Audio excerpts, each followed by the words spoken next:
Pemirsa, kita lanjutkan diskusi kita. Sekarang saya mau ke P3 dulu. Ada Pak Jan Farid dan Pak Surya Dharma Ali. Ya, Damri, penasihat hukum. Saya persilakan Pak Jan Farid mau menyampaikan apa? Menanggapi yang tadi maksud saya. Assalamualaikum warahmatullahi wabarakatuh.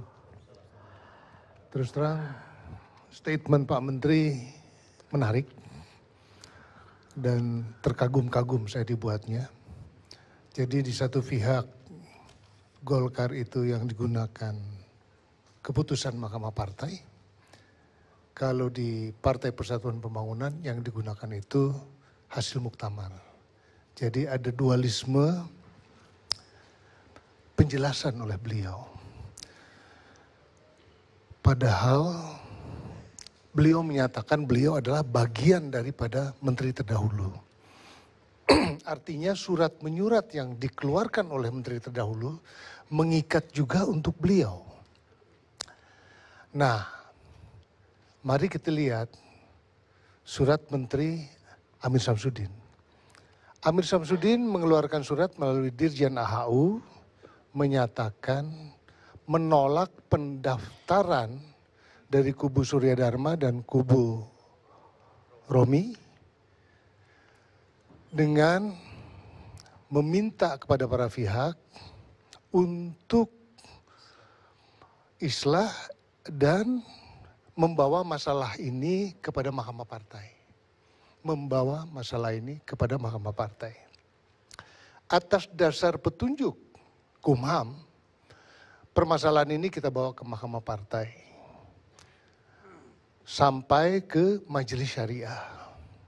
Mahkamah Partai memutuskan antara lain kubu Muktamar Surabaya dinyatakan oleh Mahkamah Partai tidak syah.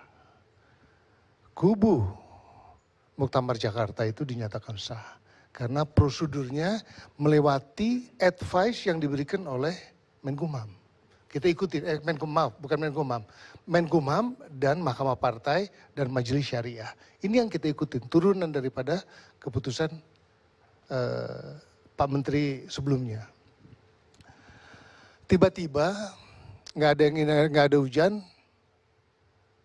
ada muktamar yang tanpa melihat surat beliau yang terdahulu, tanpa melihat keputusan Mahkamah Partai yang ditembuskan juga kepada kementerian, keputusan Majelis Syariah yang juga ditembuskan ke Kumham, ya kan? Itu nggak dilihat sama sekali.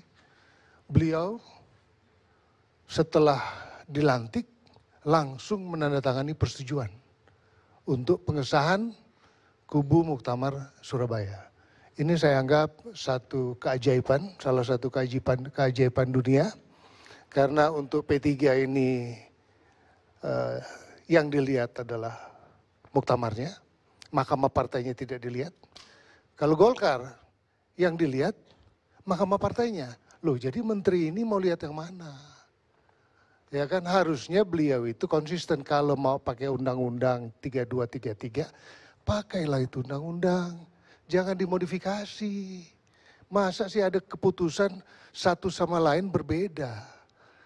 Apa bedanya? Ya kan Undang-Undang 3233 itu nggak ada bedanya. Keputusannya jelas harus melalui Mahkamah Partai. P3 sudah melewati Mahkamah Partai dan tidak ada komplain dari pihak lain. Tidak ada komplain dan tidak ada pernyataan keberatan. Kalau mereka keberatan, mereka akan mengajukan ke pengadilan. Nggak ada keberatan dari pihak mereka. Artinya para pihak menerima keputusan Mahkamah Partai dan Majelis Syariah untuk pengesahan Muktamar Jakarta. Nggak ada keberatan. Loh kok tiba-tiba Kumham mengesahkan. Pengesahan itu kita petunkan. Keluar putusan selah yang menyatakan bahwa surat Kumham itu tidak berlaku, batal demi hukum. Putusan selah. Putusan selah keluar, beliau itu sudah jelas dilarang mengeluarkan apapun yang berkaitan dengan perselisihan P3. Jadi jelas itu dilarang oleh petun berdasarkan keputusan selah. Tapi beliau begitu ditanya sama yang namanya KPU, beliau bikin surat. Beliau menjawab surat itu, menyatakan pada hari ini yang terdaftar di Kumham adalah kubu Muktamar Surabaya. Itu pelanggaran undang-undang. Masa sih nggak ngerti Menteri? Petun itu produk undang-undang. Ya kan? Jangan kita belajar hukum sama Pak Menteri kalau begini. Ya kan? Mendingan belajar hukum sama Pak Karni Ilyas. Jelas. Menteri bukan ngajar hukum. Jadi aneh lagi, dia berani setelah putusan salah petun keluar, dia berani mengeluarkan surat kepada KPU yang menyatakan pada saat ini kubu Romi yang terdaftar. Mana boleh, enggak boleh, itu melanggar undang-undang. Baca, ada Mahkamah Agung itu menyatakan 1, 2, dan 3. Nanti lawyer saya bisa menjelaskan pelanggaran yang dilakukan oleh beliau. Baik, sekarang Pak Surya Dharma Ali katanya mau menjelaskan di mana intervensi terjadi. Ya, terima kasih Pak Karni Ilyas. Assalamualaikum warahmatullahi wabarakatuh. Semula saya underestimate dengan Pak Menteri Menkumham, tetapi begitu beliau menjelaskan, ternyata beliau memang mengerti hukum. Kita bersyukur. Seperti yang dikatakan bahwa beliau memutuskan konflik Golkar itu berdasarkan Mahkamah Partai, dan Mahkamah Partai itu keputusannya bersifat final and binding. Dan dia juga menyebutkan bahwa keputusan dia selaku menteri itu tidak final. Seperti yang dikatakan oleh Pak Jan Farid tadi, memang ada standar ganda. Kalau pada Golkar dia mempergunakan ilmu hukumnya, walaupun interpretasi terhadap Mahkamah Partai itu sangat kontroversial. Biar nanti pihak Golkar yang menjelaskan. Tetapi bagi Partai Persatuan Pembangunan, terang benderang, tidak ada ragu. Mahkamah Partai telah memutuskan bahwa Muktamar Surabaya tidak sah. Ya, saya juga senang tadi Pak Menkumham menyebutkan dia selaku menteri merupakan satu kesatuan dengan menteri sebelumnya. Oleh karenanya banyak surat-surat yang kami sampaikan kepada menteri sebelumnya. Antara lain adalah surat keputusan Mahkamah Partai itu sendiri, yang kemudian ada pemberitahuan. Dalam pemberitahuan yang disampaikan oleh Mahkamah Partai tertanggal 12 Oktober 2014, disebutkan bahwa kami sampaikan juga bahwa Muktamar P3 yang diselenggarakan di Surabaya tanggal 15 sampai dengan 18 Oktober 2014 dan atau Muktamar yang akan dilaksanakan oleh hanya Saudara Haji Surya Dharma Ali selaku ketua umum saja, ya, selaku ketua umum saja tidak sah. Jadi ini terang benderang. Jadi saya kira untuk memahami ini kita tidak perlu dulu sekolah hukum lama-lama. Begitu. Ya, jadi ini sangat jelas. Lalu mengapa pada tanggal 28 Oktober belum genap usianya 24 jam menjadi Menteri Hukum dan HAM, beliau telah mengeluarkan surat keputusan yang mengakui kepengurusan hasil Muktamar Surabaya. Kenapa? Ini betul-betul sangat mengherankan. Dan surat keputusan itu menurut sumber di dalam mengatakan belumlah menjadi konsumsi publik. Tanggal 28 ditandatangani, tanggal 28 itu juga suratnya keluar. Sampai ke DPR, ya pada rapat paripurna tanggal 28. Lalu di situ ada penebalikan meja oleh Saudara Hasrul. Setelah meja terbalik, Saudara Hasrul datang ke pimpinan DPR, lalu memperlihatkan surat keputusan Menkumham itu. Itu pada tanggal 28 sudah menjadi konsumsi publik. Saya sendiri pada saat itu sebagai Ketua Umum Partai Persatuan Pembangunan, pada tanggal 28 Oktober pukul 19 saya sudah dapat kopinya. Karena saya dapat kopinya, kemudian saya serahkan kepada tim hukum saya, Pak Hampri, lalu beliau menyusun.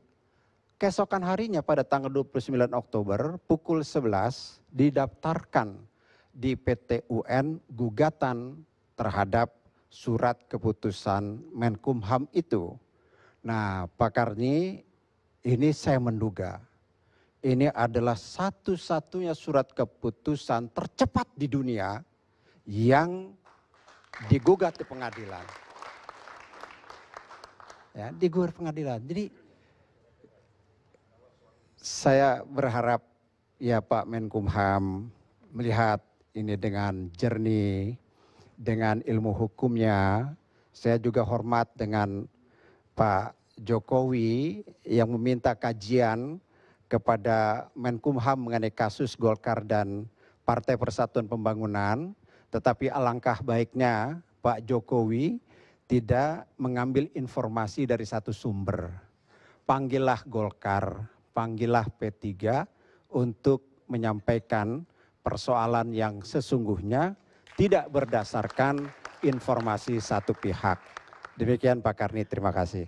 Baik pemirsa, sayang sekali DPP P3 kubu Surabaya lagi rapat pleno di luar kota. Jadi yang ada kuasa hukum beliau Pak Soleh Amin dipersilakan menanggapi.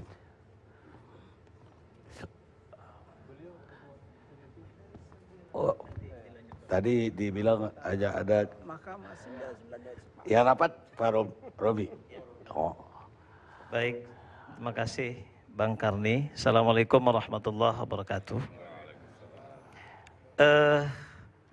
Kami berterima kasih pada kesempatan yang baik ini bisa menjelaskan kepada publik dan kepada kita semua terkait dengan Muktamar Surabaya. Itu dilaksanakan pada tanggal 15 sampai 17. Kemudian seluruh berkas kita lengkapi tanggal 21 Oktober.